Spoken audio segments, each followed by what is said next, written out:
just painting the walls. In any event, let's ask Mr. Gade Patil of the Congress. He's with us right now. Patil साहब नमस्कार. Sir नमस्कार, sir नमस्कार. नमस्कार नमस्कार. आपका स्वागत है आपका नेशन नाउ में. वंदे मातरम आपको. Thank you so much. Vande Mataram sir. तो कर्नाटक की एग्जिट पोल्स तो आ गई. जी सर. और एग्जिट पोल्स ये दिखा रही हैं कि कांग्रेस आगे, लेकिन कांग्रेस को फुल मेजॉरिटी नहीं दे रही है. इनफैक्ट और छोड़िए, even Zee news and Republic are showing that Congress is ahead. मतलब हो सकता है इसका मतलब कि शायद आपको असल में मेजॉरिटी मिल जाए. यस, वही मैं उसी मुद्दे पे ऊपर आने वाला था कि शायद ये मीडिया पूरा सच दिखाने में हिचकिचा रही होगी क्योंकि उनके मालिक नाराज हो जाएंगे, लेकिन सच्चाई कोई ठुकरा नहीं सकता है. लेकिन ये जो आंकड़े हैं सर, इससे हम सत्ता में आएंगे और वहां पे बहुमत की सरकार कांग्रेस बना रही है और हम बना के रहेंगे, क्योंकि जनता ने वो मैंडेट दिया है कि भ्रष्टाचार, जो भी 40% की सरकार थी वहां की भ्रष्टाचार की, वो सरकार, और मोदी जी के भी भाषण कर्नाटक के जनता ने सुने कि पिछले 9 साल में उन्होंने क्या किया, उसके ऊपर उन्होंने कुछ भी नहीं कहा. वहां पे जाके सिर्फ मुझे ये कहा गया आतंकवाद, कर्नाटक को 1 नंबर का राज्य बनाएंगे. अब तक तो उन्हीं के पास था, अभी तक तो वो बना नहीं पाए. तो जनता और यूथ, सारी का सारा जो मतदार है, उसको अभी समझ में आ रहा है कि भ्रष्टाचार, बेरोजगारी जिस तरह से इस देश में अभी बढ़ी है, तो कर्नाटक की जनता ने कांग्रेस के पक्ष में मैंडेट दिया है. और ये मैंडेट कांग्रेस के पक्ष में इसलिए है क्योंकि वो अभी मोदी जी का झूठ, भ्रष्टाचार और जो भी धर्म और जाति के नाम पे किए जाने वाले दंगे हैं, वो नहीं चाहती जनता एक शांति से चलने वाली जिंदगी और विकास करने वाली सरकार चाहती है. और वो सर, हम 13 तारीख अभी ज्यादा दूर नहीं है, 2-3 दिन के बाद रिजल्ट आ ही जाएंगे. और जो जिक्र आपने किया इस सभी मीडिया के एग्जिट पोल का, तो वो दिखाएंगे तो नहीं, लेकिन फिर भी जो सच है वो उनको दिखाना पड़ रहा है. 1-2 ज्यादा से ज्यादा जो आपको एक पोल है जिसने सीट दी है कोई तकरीबन 118 के करीब, वो मैक्सिमम दी है. Zee News which is amazing. Zee News ज्यादातर आपके खिलाफ रहती है, लेकिन यहाँ पर उन्होंने आपको 118 seat the. I think that's. लेकिन यहाँ पर एक नया सवाल उठता है, और उसके बाद जरा थोड़ी सी महाराष्ट्र के बारे में बात कर लेंगे कि आप लोग मैनेज कर पाएंगे क्या. मतलब बहुत बार ये देखा गया है कि कांग्रेस की सीट्स आने के बावजूद बीजेपी सरकार बना लेती है जी. कहीं वो वाला जादू एक बार फिर तो नहीं चलेगा कर्नाटक में? नहीं सर, इस बार हम पूरे चौकन्ने हैं. किसी को भी, किसी डाकू को, किसी चोर को, हमारे लोगों को हम चोरने नहीं देंगे. गुवाहाटी को भेजने का जो ड्रामा महाराष्ट्र में हुआ, वो कर्नाटक में हम होने नहीं देंगे. हम वहां पे चौकन्ने हैं. और बीजेपी पूरी की पूरी वहां पे बैकफुट पर चली गई है. और सत्ता में आने के बाद जो आपने कहा कि बीजेपी हार तो जाती है, बाद में सरकार बनाती है, लेकिन यह इस बार नहीं होने देंगे. गड़े पाटिल साहब, हम लोग सब चाहते हैं कि कांग्रेस का अपने आप मेजॉरिटी हो जाए. You attain the majority on your own. डर तभी है कि मेजॉरिटी से थोड़ा कम अगर आप आ गए, और इसमें कोई संकोच नहीं है कि you are going to be the single largest party. But ये सिंगल लार्जेस्ट पार्टी ये खतरा की घंटी है, because if you don't get majority, then I think H D. Kumaraswamy, Devegowda group, तो हमने देखा इतिहास जो देखे, तो बहुत चिंता का विषय है, बहुत संकेत का विषय है, बहुत दुख का विषय है कि कई बाजी फिर वो बीजेपी का जो स्लोगन है, इलेक्शन में कुछ भी हो, सरकार हम ही बनाएंगे. तो हम ही बनाएंगे. तो वो अगर हो गया तो शायद लोकतंत्र, जो राहुल गांधी ने बोले कि लोकतंत्र खतरे में है, तो तो क्या BJP, you think BJP should understand that single largest party Congress है, तो उन्हीं को सरकार बनाने दो. एक उनके तरफ से सोच और पहल आना चाहिए. कैसे देखते हो आप? नहीं सर, अभी वहां पे अगर कर्नाटक का अगर देखा जाए, 6 विभाग वहां पे है कुल मिला के 224 सीटों में. तो हर एक विभाग में ये मीडिया कुछ भी कहे, अभी जो भी गोदी मीडिया है वो मीडिया कुछ भी कहे, लेकिन वहां पे सिंगल लार्जेस्ट पार्टी बनकर हम थोड़ा 1-2-4 सीटों से पीछे नहीं रहने वाले, हम आगे जाने वाले हैं. हम वहां पे पूर्ण बहुमत की एक पूर्ण सरकार बनाएंगे, जो एकदम भक्कम सरकार होगी, मजबूत सरकार बनाएंगे, इसलिए वहां कोई तोड़ने का फोड़ने का ऐसा कोई सवाल ही नहीं आता। वहां पे कांग्रेस सिंगल लार्जेस्ट पार्टी बनेगी और पूर्ण बहुमत की सरकार आज की डेट में बना रही है सर। यहां पर आप जिस प्रकार से देखोगे, we also wanted, because all the time आपके जितने भी लीडर्स थे एकदम सुपर कॉन्फिडेंट थे। Sonia Gandhi ji absolutely confident. उन्होंने एक जबरदस्त स्लोगन दिया कि we want to protect sovereignty of Karnataka. हम उसको सेंटर के एक स्टूज बनने नहीं देंगे, हम इनको इंडिपेंडेंस हम लोग कायम रखेंगे। राहुल गांधी जी ने कहा कि 40% सरकार, आपको 40 सीट ही मिलेगा। उन्होंने एकदम क्लियर कट एकदम, और फिर वो जो 4-5 स्कीम लेके जो आप लोगों के सामने गए, जो 200 यूनिट फ्री है, 2000 रुपया वुमन को 10 किलो चावल, फिर ग्रेजुएट्स और अनएम्प्लॉयड ग्रेजुएट्स को 3000 रुपया देना, और मोस्ट इंपॉर्टेंट वुमेन्स को फ्री ट्रेवल। लोग एकदम जबरदस्त स्कीम लेके गए। बट वहां पर पीएफआई और वहां पर थोड़ा गड़बड़ शायद हो गया। बजरंग दल दोनों को कंबाइन कर दिया और बीजेपी, मोदी जी आके वहां से एकदम हाइप कर दिया कि आप बजरंग बली के खिलाफ हो, हनुमान जी के खिलाफ हो। तो क्या ये इंपैक्ट दिख रहा है आपको इलेक्शन में? जो एग्जिट पोल्स, भले exit polls is not the. नहीं सर, अभी इस बार बीजेपी को हनुमान जी भी वहां पे बचा नहीं पाएंगे। सच्चाई तो यही है कि इस बार हनुमान जी भी बीजेपी को वहां पे बचा नहीं पाएंगे। वो भी उनके साथ नहीं है, वो भी अभी सच्चाई के साथ ही है। क्योंकि वहां पे जो भी, वहां हमने कहा सर, ये जो बजरंग दल है और जो भी आरएसएस के साथ काम करने वाले बहुत सारे ऐसे जो गठ है, जो संगठन है, ये धर्म के नाम पे जो आतंक फैला रहे हैं, उसमें सच्चाई, उसमें प्रूफ है अपने पास, हमारे पास सभी के प्रूफ है। अगर आप चाहो तो उसके लिए कोई अलग से एक दिन मैं आऊंगा कि किस तरह से लोगों में जहर घोलने का काम कर रहे हैं। तो उसका ज्यादा इम्पैक्ट वहां पे नहीं होगा सर, क्योंकि कर्नाटका का जो लिटरेसी रेट है वो बहुत ही अच्छा है। वहां का मतदार जो है वो सुजान है, उसको सब पता है। तो ये जो भी चीजें कही वहां पे कांग्रेस ने, वो हम जो योजनाएं लेके जनता के सामने गए हैं, वो सब के सब वादे हम पूरे करेंगे। पहली बात तो ये है। और दूसरी बात, जो आप जो आंकड़े जो भी मीडिया दिखा रहा है, तो उसके ऊपर ये हनुमान चालीसा और बजरंग दल और हनुमान चालीसा का अगर देखा जाए तो अगर खुद हनुमान भगवान भी आ जाए तो भी इनको माफ नहीं करेंगे। ऐसे ऐसे काम इन लोगों ने किए, तो उसका इम्पैक्ट ज्यादा इसके ऊपर नहीं पड़ेगा, उसका पॉजिटिव इम्पैक्ट पड़ेगा। क्योंकि वहां के बहुत सारे लोग इन संगठनों की कार्रवाइयों से यूथ खराब हो रहा है। घर में आने के बाद उनके माँ बाप परेशान है कि हमारा बच्चा बाहर जाके कुछ तो अलग धर्म के नाम पे कर रहा है। तो हमने जो स्टैंड वहां पे लिया है, उसके साथ वहां की जनता खड़ी है। मोदी जी चाहे कुछ भी कहे, क्योंकि उनके पास सर मुद्दे ही नहीं थे इस बार। मोदी जी के पास कर्नाटका बीजेपी तो पूरा बैकफुट पे चला गया था, कोई भी नहीं था वहां पे लड़ने के लिए। मोदी जी के ऊपर उनको लग रहा था, वो कह भी रहे थे कि मोदी जी आएंगे, जादू की छड़ी घुमाएंगे और हमको सत्ता देके जाएंगे। लेकिन आज तक तो यही होता रहा है। लेकिन गले पाटिल साहब, अगर मान लीजिए कि असल में कर्नाटक में कांग्रेस जीत करके आ जाती है, तो उससे तो पूरे देश में तहलका मच जाएगा। मतलब it will be huge for everybody. Sir ये 2024 के, सर पूरा सवाल सुन लें। कांग्रेस की जो छवि है एक बार फिर वैसी की वैसी बिल्कुल ताकतवर हो जाएगी। और अभी तक जो बात अभी शरद पवार साहब ने जो करी है, जो प्रदीप जी बहुत मतलब बड़े प्यार से बार बार सुनाते हैं सबको, कि शरद पवार जी ने ये कहा कि कांग्रेस के बिना ऑपोजिशन यूनिटी नहीं हो सकती। तो एक बार फिर ऑपोजिशन का नेतृत्व आप लोगों को संभालना पड़ेगा अगर आप कर्नाटक में जीत जाते हैं। बिल्कुल सर, बिल्कुल। हाँ सर, कर्नाटका में हम जीत रहे हैं, अभी सिर्फ उसका तिलक लगाना बाकी है, पहली बात है। और दूसरा बात यह है कि सर इस देश की सबसे बड़ा विपक्ष जो है, विपक्ष की पार्टी कांग्रेस ही है।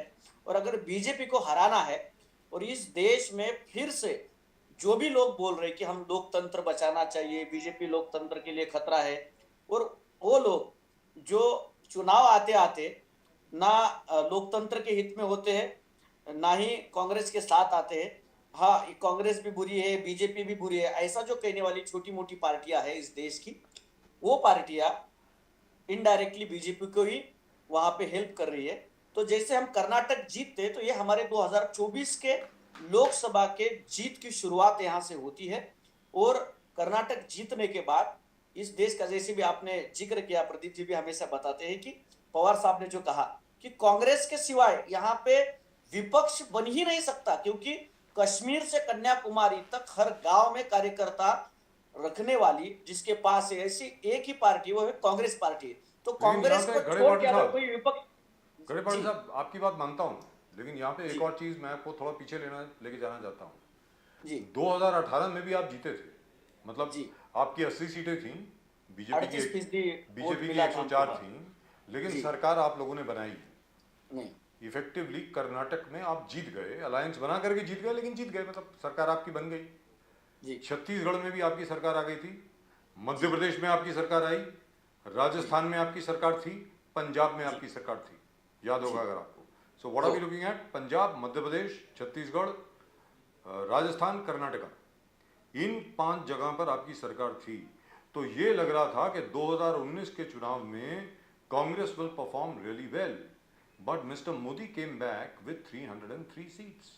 मोदी जी 2019 के लोकसभा चुनाव में 303 सीट लेकर के आए। उसके खिलाफ आप किस तरीके से लड़ेंगे गड़े पाटिल साहब? जी सर, अभी 2019 के चुनाव की अगर बात की जाए तो उसके लिए अभी मलिक साहब का इंटरव्यू ताजा है। जिस तरह से लोगों के दिमाग का मैनिपुलेशन मोदी जी ने किया था, तो इस बार सर अभी देश की पूरी जनता, चाहे वो किसी धर्म का हो, किसी भी एज ग्रुप का हो, तो उसको उसके घर में आने वाली जो भी चीजें हैं उसका असर उसके रोजमर्रा की जिंदगी के ऊपर पड़ रहा है। तो अभी लोगों को मोदी जी का जो ढोंग है वो समझ में आ रहा है। तो अभी वो कुछ भी करे, हमारा नैरेटिव यही है कि इस देश का जो कमर टूटी है, जो मिडिल क्लास और गरीब आदमी है, उसके रोजमर्रा की जिंदगी की जो कमर टूटी है, वो उसका संसार ठीक से खड़ा नहीं कर पा रहा है, तो वो आदमी ठीक से जी पाए। 2014 से पहले जैसे वो कमा के घर जाता था खुशी के साथ, वैसे उसकी कमाई हो और जो दैनंदिन उपयोग की चीजें हैं वो उसको कम से कम दाम में, महंगी नहीं तो सस्ती मिले। तो यही नैरेटिव लेके लोकतंत्र को बचाने का, जाति और धर्म के जो भी दंगे चल रहे वो बाजू में लेके, वो सब हटा के इस देश में रोजगार, 29 लाख सरकारी सीटें इस देश में खाली है, वो कैसे भरी जाएंगी? वो पूरा का पूरा भरने का हम वादा जनता को कर रहे हैं और वो भरेंगे। किसान के लिए जो भी पिछली बार भी 2019 में जो भी हमारे वादे थे, उसी तरह इस बार हम नए वादे जो लोगों को हम देंगे और वो पूरे भी करेंगे। वो मोदी जी की तरह 15 लाख की तरह वो हवा में उड़ने वाली घोषणा नहीं रहेगी। तो सर जैसे आपने कहा कि 19 में हम जीत रहे थे और लोकसभा के सेंट्रल में मोदी जीत के आए, तो उस वक्त का दौर कुछ अलग था। अभी देश की जो जनता है वो सोच रही है कि अब 142 करोड़ हम बन चुके हैं, फिर भी जनसंख्या छोड़ के किसी भी क्षेत्र में भारत एक नंबर अभी बचा नहीं है। सिर्फ जनसंख्या में हम एक नंबर के अभी बन चुके हैं। लेकिन यहाँ पर प्रदीप जी एक छोटा सवाल बस, और यहाँ पर एक छोटी सी चीज सामने आती है। 2 चीजें हैं। एक तो कल शायद सुप्रीम कोर्ट का ऑर्डर आने वाला है जी, महाराष्ट्र के वो जो 16 एमएलए वो डिस्क्वालीफाइंग होंगे या नहीं होंगे, नंबर 1 उस पर शायद प्रदीप जी आपसे कोई खास सवाल पूछना चाह रहे हैं। दूसरा, कांग्रेस का जहां तक प्रश्न है, देखिए साहब, कांग्रेस तभी सत्ता में आती है जब आप उत्तर प्रदेश और बिहार जीतते हैं। उत्तर प्रदेश में आपका सफाया हो चुका है, उत्तर प्रदेश में आप हैं नहीं। आप अपनी उत्तर प्रदेश की एग्जिस्टेंस जो है, वो आप पुनर्स्थापना उसकी कैसे करेंगे? आज की तारीख में जिस तरीके से एक तरफ बीजेपी, उसके सामने समाजवादी पार्टी और बाकी जो वोट हैं, भले उनको सीट मिले या ना मिले, वो बहुजन समाज पार्टी, आप हैं ही नहीं। जी बताएं। सर अभी वहां पे प्रियंका जी के नेतृत्व में और हमारे जो प्रदेश अध्यक्ष है अजय कुमार लल्लू, वहाँ प्रियंका जी के नेतृत्व में प्रदेश अध्यक्ष वहाँ पे एकदम लड़ाऊ है और रास्ते पे उतर के जनता के जो भी सवाल है उसके ऊपर आंदोलन खड़े करते। तो उत्तर प्रदेश की रणनीति हमारी तय हो चुकी है। हर गांव तक, हर तालुका जिले तक हम, हमारा जो संगठन है, पहले तो मैं ये स्वीकार करता हूं कि वहां पे संगठन पे हम बहुत वीक हो चुके थे, लेकिन अभी इस चुनाव के बाद वहां पे हम संगठन पर जोर दे रहे हैं। जो काम करने वाले कार्यकर्ता है, जो सच में काम करते हैं, जिनके पास संगठन का कौशल्य है, उन लोगों को ज्यादा से ज्यादा पार्टियों में हम वहां पे पद देके, उनको जिम्मेवारी देके पार्टी को मजबूत बना रहे। और जैसे आपने कहा कि बिहार और यूपी जीते बगैर देश में सत्ता में आना इतना आसान नहीं है। नहीं है सर, हाँ, नहीं आ सकता। नामुमकिन है, बिल्कुल जी। सर। तो 2000 आपको सर ऐसा है, आपके संगठन को यानी कांग्रेस के संगठन को आप ही के पूर्व प्रधानमंत्री, मेरे बड़े अच्छे मित्र, मैं उनकी बड़ा आदर करता हूँ उनका, आदरणीय सम्मानीय नरसिम्हा राव साहब ने उसी संगठन को तहस नहस किया, इसमें कोई दो राय नहीं है। अब क्योंकि कांग्रेस ही हमेशा कांग्रेस को हराती है, मैं उम्मीद करता हूं कि अब इस आग से गुजर के, इस अग्निपथ से गुजर के, अपने आप को जला के आप लोग लोहे की तरह या सोने की तरह अब आप शायद कुंदन हो गए होंगे, और अगर नहीं हुए हैं तो फिर आपको हार का सामना करना पड़ेगा। प्रदीप जी। गणे पाटिल जी, आप जो किए वो जबरदस्त। Karnataka campaign was fantastic. आपका जो चार्ज था कि 40% commission, it really stuck, because लोग करप्शन के बारे में बात करने लगे थे।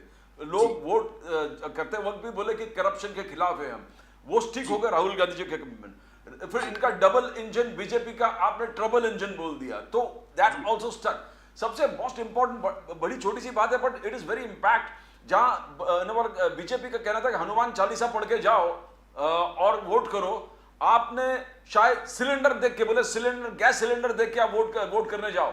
एक जबरदस्त इंपैक्ट। आई मीन छोटा, it is a small thing but it has created an impact to the people कि यस, गैस सिलेंडर देख के जा रहे हैं। और जो आप सोशल मीडिया में आप लोग ने कैंपेन लॉन्च किया, गैस सिलेंडर दिखा के, गैस सिलेंडर दिखा के, गैस सिलेंडर दिखा, ये देख के आप जाओ वोट, तो एक really impact. There's no doubt today exit polls are saying that you're single largest party and we believe that you will come to simple majority. There's no doubt about it.